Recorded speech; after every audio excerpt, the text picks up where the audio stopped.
Student, इस समय आपके सामने है dissolution of the partnership firm. तो जब पार्टनरशिप फर्म का डिसोल्यूशन होता है, मतलब साझेदारी फर्म का समापन होता है, तो तब पार्टनर्स अपनी सभी संपत्तियों को बेच देते हैं और सभी लायबिलिटीज़ को पे कर देते हैं। तो इसके लिए जो अकाउंट यहाँ ओपन किया जाता है, उस अकाउंट को कहा जाता है रियलाइजेशन अकाउंट या वसूली खाता। वसूली खाते में जो जानकारियाँ हमें लिखनी होती हैं वो उसके प्रारूप के अनुसार लिखनी होती हैं। यहाँ पर जो कंटेंट दिया गया है क्वेश्चन में, इसे मैं यहाँ पर समझाता हूँ किस तरह से यहाँ पर कंटेंट दिया गया है। स्टूडेंट्स, क्वेश्चन में जो कंटेंट दिया गया है ये है ए, बी और सी तीन पार्टनर्स हैं और उनका जो रेशियो है वो है 3:2:1 और उन्होंने अपनी फर्म का यहाँ पर विघटन करने का निश्चय कर लिया है, मतलब फर्म को वो अब समाप्त कर रहे हैं। और यहाँ पर उनका जो कंडीशन है बिजनेस का, वो दिखा रहा है कि उनके पास एसेट्स हैं, land, building, stock, investment, debtors, इसके बाद रिज़र्व है और कैश एट बैंक है।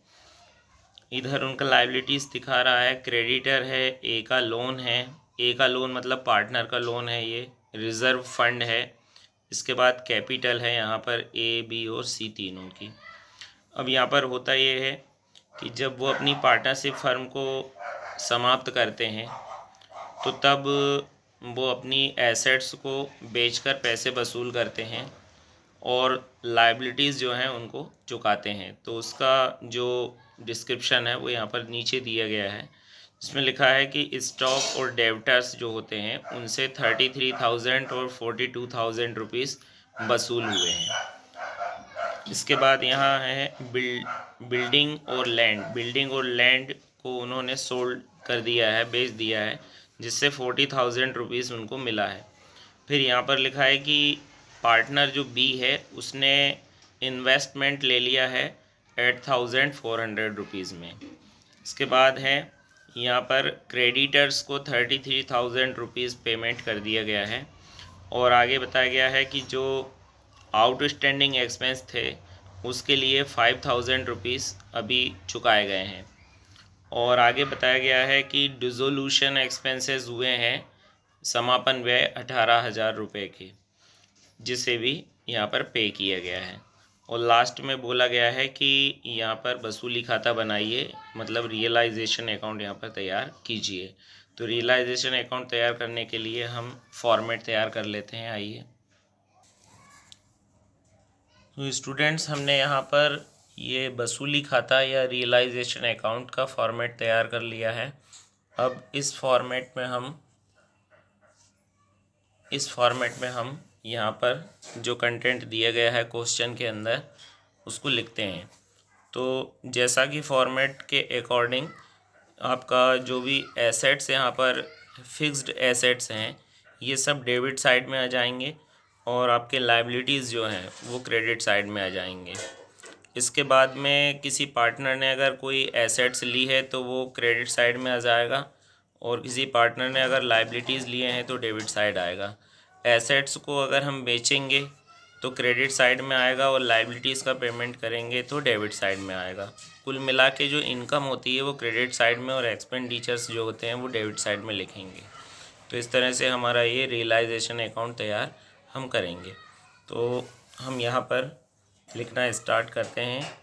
पहला तो जो हमें लिखना है वो है land and building, to land and building मतलब भूमि और भवन। और भूमि और भवन की जो वैल्यू है, कीमत है, वो 52,000 रुपये है। ये पहली एसेट्स मैंने लिख दी। दूसरी एसेट्स है स्टॉक। तो स्टॉक यहाँ पर है हमारे पास 48,000 का, 48,000। इसके बाद नंबर तीसरा इन्वेस्टमेंट मतलब विनियोग, इन्वेस्टमेंट मतलब विनियोग, और विनियोग है हमारे पास में 10,000 के 10,000 रुपये। इसके बाद अगला है नंबर 4 डेब्टर्स, और डेब्टर्स हमारे पास में है 50,000 रुपीज़। सो स्टूडेंट्स, हमने यहाँ पर जो एसेट्स हैं वो सारी लिख ली हैं। अब लाइबिलिटीज़ को हम इस साइड लिखते हैं। नंबर फर्स्ट, पहला लाइबिलिटीज़ जो है वो है क्रेडिटर। क्रेडिटर्स का मतलब लेनदार होता है। क्रेडिटर का वैल्यू है 35,000। क्रेडिटर का वैल्यू है 35,000। अब इसके बाद सेकंड, अगली जो नेक्स्ट यहाँ पर आती है हेडिंग, उसमें होता है कि अगर किसी पार्टनर ने कोई एसेट्स ले ली हो तो उसे यहाँ लिखना है। तो हमने जैसा अभी पढ़ा था क्वेश्चन में कि पार्टनर जो बी है उसने यहाँ पर 8,400 रुपीज़ में ये ले लिया है, जो विनियोग लिखा है मतलब इन्वेस्टमेंट ले लिया है, तो इसे हम यहाँ पर शो करेंगे क्रेडिट साइड में।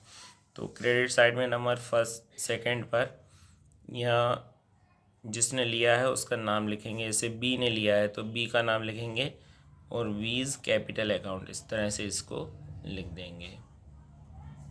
इसका मतलब होता है बी का पूंजी खाता, ये बी के पूंजी खाते में चला गया।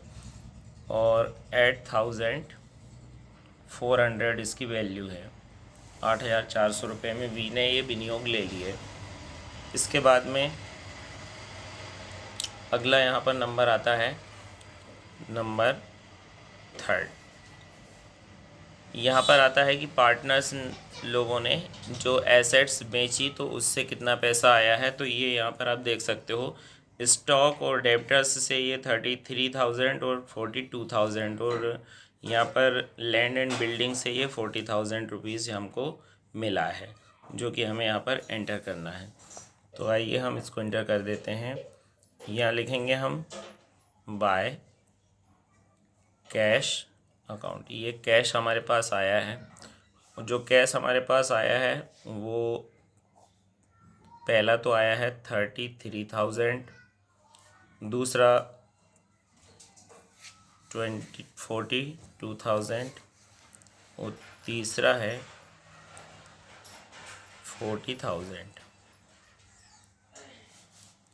तो टोटल मिला के 1,15,000 रुपीज़ हमें यहाँ पर रिसीव हुआ है।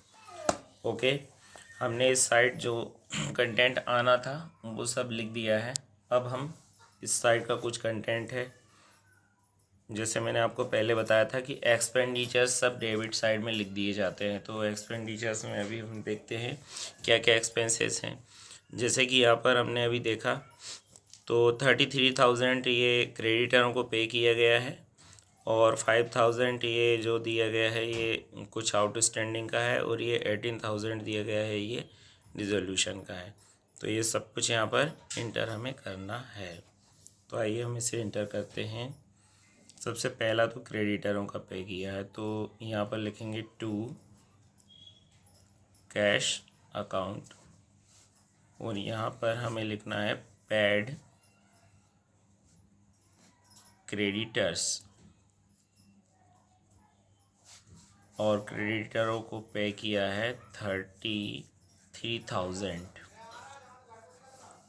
अगला है नंबर 6, और जो पे किया है ये एक्सपेंडिचर्स हैं, तो इसके लिए भी टू कैश अकाउंट, और ये एक्सपेंसेस हैं जो कि 5,000 के हैं।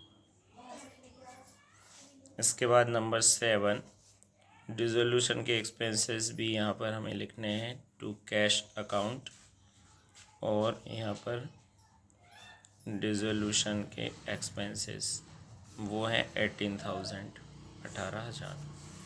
तो स्टूडेंट्स, हमने यहाँ पर ये इधर इस साइड डेबिट साइड में जो एक्सपेंडिचर्स थे वो लिख दिए हैं, क्रेडिट साइड में जो इनकम है वो लिख दी है। अब हम दोनों को अलग अलग जोड़ते हैं कि क्रेडिट ज़्यादा है या डेबिट ज़्यादा है। अगर क्रेडिट ज़्यादा होगा तो लॉस होगा और डेबिट ज़्यादा होगा तो प्रॉफिट, सॉरी डेबिट ज़्यादा होगा तो यहाँ पर लॉस होगा, और अगर क्रेडिट ज़्यादा होगा तो यहाँ पर प्रॉफिट होगा। तो आइए हम इसे टोटल कर लेते हैं। तो स्टूडेंट्स, मैंने यहाँ पर दोनों साइड का टोटल कर लिया है। देखिए डेबिट साइड का टोटल आया है 2,16,000 और क्रेडिट साइड का टोटल आया है 1,58,400। तो 2,16,000 में से 1,58,400 को माइनस करने पर 57,600, 57,600 बचा है। ये लॉस आ गया है, और लॉस को अब हम तीनों पार्टनर में डिस्ट्रीब्यूट करते हैं, ए, बी और सी।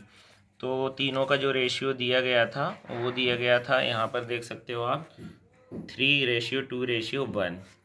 तो यहाँ पर मैंने उसी रेशियो से इसे डिस्ट्रीब्यूट किया है, 3, 2 और 1। तो ये 3 और 2 और 1 6 हो जाएगा, तो अपॉन में 6 आ जाएगा, और ये काट दिया।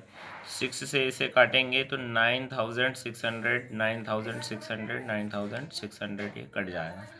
अब इसका मल्टीप्लाई कर लेंगे, 3 का शून्य में करेंगे, 3 शून्य शून्य, 3 शून्य शून्य, 3 छः 18 का 8 हासिल का 1, 3 नम 27 और 1 28, यानी कि 28,800 रुपये ए को मिलने वाले हैं। 2 से गुणा करेंगे, 2 शून्य शून्य 2 शून्य शून्य, 2 छंग 12 का 2 हासिल का 1, 2 नाम 18 और 1 19,200 रुपये बी को मिलने वाले हैं, और सी को 9,600 रुपये मिलने वाले हैं लॉस के। तो आइए ये लॉस जो निकाली है हमने, इसे यहाँ पर हम फीड कर देते हैं। नंबर 4 फिल कर देते हैं, नंबर 4 पर बाय लॉस, और ये ए है, ये बी है और ये सी है। ए को मिल गया है 28,800, इसे मिला है 9,600, और नहीं यहाँ पर 19,200, 19,200, और यहाँ मिला है 9,600। यहाँ जो टोटल आया था ये था कितना, 57,600। ओके, ये 57,600 का लॉस जो है हमने पार्टनरों में डिस्ट्रीब्यूट कर दिया है। अब इसका टोटल लगाएंगे तो स्टूडेंट जो बड़ा वाला टोटल आता है इसे इसमें रख सकते हो, 2,16,000, और यहाँ भी 2,16,000। ओके, तो ये बन गया हमारा रियलाइजेशन अकाउंट। जब फर्म का डिसोल्यूशन होता है तब इसे बनाया जाता है। ओके, आप इसे समझ गए होंगे। Thank you very much, have a nice day. Channel को लाइक एंड सब्सक्राइब कीजिए। Bye bye, thank you.